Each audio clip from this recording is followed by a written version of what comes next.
Hey there. Today we're going to talk about something that, let's be honest, can feel a little intimidating. Teaching our kids about money.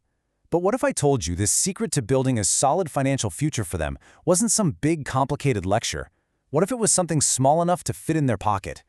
Let's dive in and see how one single coin can unlock a lifetime of money smarts. So, that's the big question, right? How do you do it? How do you take this giant, abstract world of finance and boil it down into something a little kid can actually get? Well, the amazing thing is, the biggest, most important lessons, they almost always start with the smallest things. We're going to break down exactly how one simple coin can be the key. Okay, so the very first building block, it's all about recognition. Before a child can understand what money does, they have to understand what it is. And for a kid, that's not some idea in their head. It starts with what they can see, what they can feel, and what they can hold in their own hands. And the coin we're going to use as our trusty guide today is the nickel. It's perfect. It's common, it has a really distinct look, and as you'll see in a minute, its value is the perfect entry point for their very first lesson in financial math. You gotta remember, for a little kid, money starts with the simple stuff. It's sensory. We can teach them to look for that silver color, to feel how it's just a little bit bigger and thicker than a penny.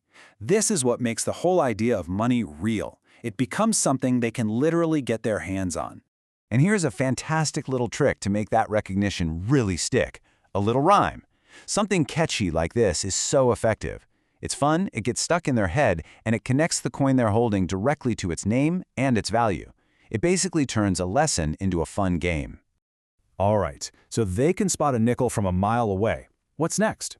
Well, now we move on to the next building block, and this is where we get into a slightly more abstract idea, the concept of value. What is this little silver disc actually worth?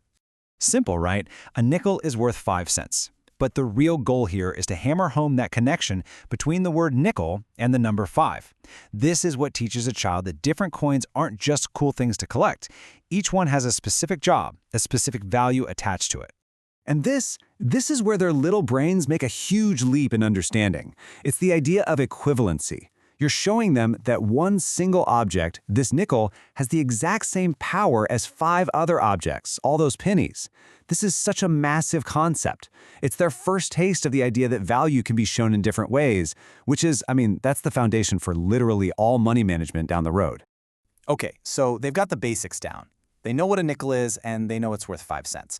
So how do we make that knowledge, real?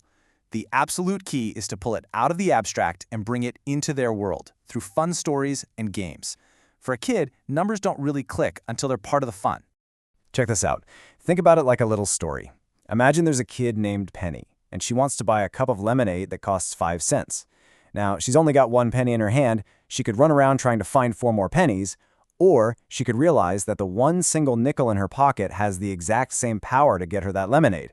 A story like this makes that 5-to-1 relationship instantly click. It's not just a boring fact anymore, it's a solution to a problem. And that's really just the beginning, right? You can take this idea and just run with it. Set up a little pretend store at home, put some price tags on their toys, and let your child shop with real coins. This kind of hands-on practice, this simulated shopping, is one of the absolute best ways to make these new skills feel real and permanent. And this right here is where it all starts to come together. This is where we start building from simple sense to real financial sense. All these early tangible lessons, they become the bedrock for much bigger, lifelong ideas about money. Take saving, for example. Once a child understands that a nickel has real value, you can introduce the idea of saving it. It's the choice to not spend that nickel on lemonade today because you want to combine it with another nickel to buy a 10-cent toy tomorrow. This is their first real lesson in delayed gratification. And it's so powerful because it's their choice. And when they finally save up enough and buy that toy, they don't just get the toy. They get this incredible feeling of accomplishment that makes the value of being patient and making a plan truly sink in. And that brings us to maybe one of the biggest lessons in all of finance, the difference between needs and wants. It's about teaching that some things, like food for dinner, are essential, while other things, like that new shiny toy, are just nice to have. And the best way to teach this isn't by just saying no. It's by turning it into a conversation about choices.